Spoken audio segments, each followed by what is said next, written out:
ಅಬ್ಕಾರಿ ಇಲಾಖೆ ಭ್ರಷ್ಟಾಚಾರ ಮುಕ್ತಗೊಳಿಸಲು ಕ್ರಮ ಅಂತ ಹಾಕೈತೆ ಸಭೆ. ಈ ಅಡಿಕೆ ತಿಂದವನೇನು ಯಾವುದೋ ಒಂದು ಗಾದೆ ಮತ್ತೈತೆ. ಅಲ್ಲಲ್ಲ, ಆನೆ ಕೊಟ್ಟರು ಬರೋದು ಮೇಕೆ ತಿಂದು ಕೋತಿ ಬಾಯಿಗೆ ಉರಿಸ್ತು ಅಂತ ಪಾಪ. ಹಂಗೆ ನಮ್ಮ ಅಬ್ಕಾರಿ ಸಚಿವರು, ಅವ್ರಿಗೆ ಟ್ರೈನಿಂಗ್ ಇಲ್ಲ ಸಭಾಧ್ಯಕ್ಷರೇ. ಮಾಡಿದ್ದಾರೆ ಅಂತ ನಾನು ಹೇಳಲ್ಲ, ಟ್ರೈನಿಂಗ್ ಇಲ್ಲ. ಬಿಜೆಪಿ ಟ್ರೈನಿಂಗ್ ಗುರು ಇಲ್ಲದೆ ವಿದ್ಯೆ ವಿದ್ಯೆ ಅಲ್ಲ, ಟ್ರೈನಿಂಗ್ ಇಲ್ಲ ಪಾಪ. ಬಿಜೆಪಿ ಟ್ರೈನ್ ತಗೋಬೇಕು. ನಾನು ಟ್ರೈನಿಂಗ್ ಇಲ್ಲ ಅನ್ನಪ್ಪ, ಮಾಡಿದ್ದಾರೆ ಅಂತ ನಾನು ಹೇಳಿಲ್ಲ. ಬೆಂಗಳೂರಿನ ಹೊಗಳಿದ ಬೆಂಗಳೂರು ಕಂಪನಿ ತಮಿಳುನಾಡಿಗೆ. ನಾನು ಒಂದೊಂದೇ ಲೈನಲ್ಲಿ ಮುಗಿಸ್ಬಿಡ್ತೀನಿ, ಜಾಸ್ತಿ ಬೇಡ. ಇಂದಿರಾ ಕ್ಯಾಂಟೀನ್ ಸಭಾಧ್ಯಕ್ಷರೇ, ಇಂದಿರಾ ಗಾಂಧಿ ಫೋಟೋ ಇಲ್ಲದೆ ಇವತ್ತು ಕಾಂಗ್ರೆಸ್ ಸರ್ಕಾರನೇ ಇಲ್ಲ ಸಭಾಧ್ಯಕ್ಷರೇ. ಇವತ್ತಿಗೂ ಇಂದಿರಾ ಗಾಂಧಿ ಹೆಸರು ಇರಲೇಬೇಕು ಸಭಾಧ್ಯಕ್ಷರೇ. ಏರ್ಪೋರ್ಟ್ ರೋಡಿಂದ ಬರೋವಾಗ ಹೋಗುವಾಗ ಹೆಬ್ಬಾಳದ ಹತ್ರ 2 ಇಂದಿರಾ ಕ್ಯಾಂಟೀನ್ ಐತೆ ಸಭಾಧ್ಯಕ್ಷರೇ. ಎಲ್ಲ ಕಾಂಗ್ರೆಸ್ ಶಾಸಕರಿಗೂ ಕೈ ಮುಗಿದು ಕೇಳ್ಕೊಂತೀನಿ, ನಿಮ್ಮ ಜೊತೆ ನಾನು ಬರ್ತೀನಿ. ಹೋಗಿದೆ 2 ಕ್ಯಾಂಟೀನಲ್ಲಿ ಊಟ ಮಾಡ್ಕೊಂಬರೋಣ, ಬರ್ತೀರಾ? 2 ಇಂದಿರಾ ಕ್ಯಾಂಟೀನ್ ಐತೆ, ನಾನು ಬರ್ತೀನಿ. ನನ್ನ ಜೊತೆ ನೀವು ಊಟ ಮಾಡ್ತೀರಿ. ಎಲ್ಲರೂ ಬರ್ಬೇಕು, ಕಾಂಗ್ರೆಸ್ MLAಗಳು ಎಲ್ರಿಗೂ. ಅಲ್ಲ, ನಾವು ಕ್ಯಾಂಟೀನಲ್ಲಿ ಊಟ ಮಾಡಿ ಬಂದೇವೆ. ಹೇಳ್ತೇನೆ ಸಭಾಧ್ಯಕ್ಷರೇ, ನಾವು ಮನುಷ್ಯರಲ್ಲ, ಬಡವನು ಮನುಷ್ಯನೇನಲ್ಲ.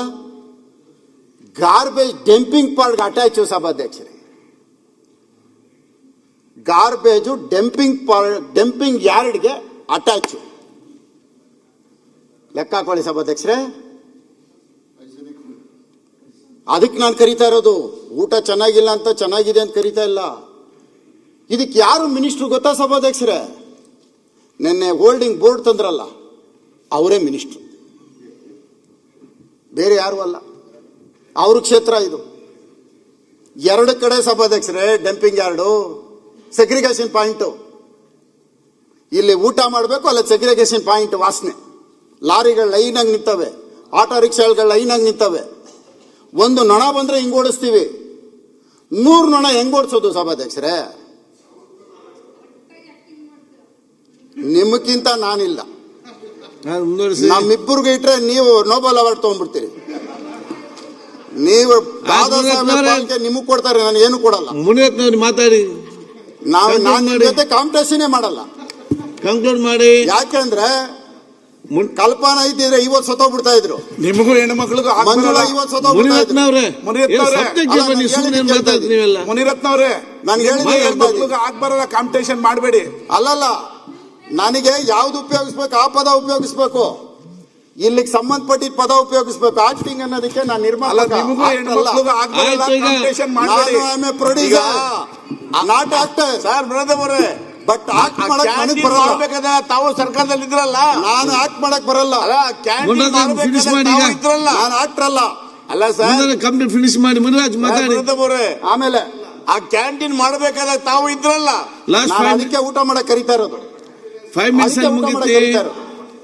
ಮುನಿರತ್ನವ್ರೆ 5 ಮಿನಿಟ್ಸ್ ಮುಗಿಸ್ಬೇಕು. ಸಭಾಧ್ಯಕ್ಷರೇ ಆಯ್ತು, ಕಂಪ್ಲೀಟ್ ಮಾಡ್ಬಿಡ್ತೀನಿ ಸಭಾಧ್ಯಕ್ಷರೇ. ನಾನು ತಮಗೋಸ್ಕರ ಬೇಗ ಮುಗಿಸ್ಕೊಂತೀನಿ ಸಭಾಧ್ಯಕ್ಷರೇ. ನನಗೋಸ್ಕರ ಈಗಲೇ ಮುಗಿಸ್ಬಿಡಿ. ನನ್ನ ಮೇಲೆ ಏನೇ ಆಗಲಿ ತಮ್ಗೆ ಅಭಿಮಾನ ಸಭಾಧ್ಯಕ್ಷರೇ.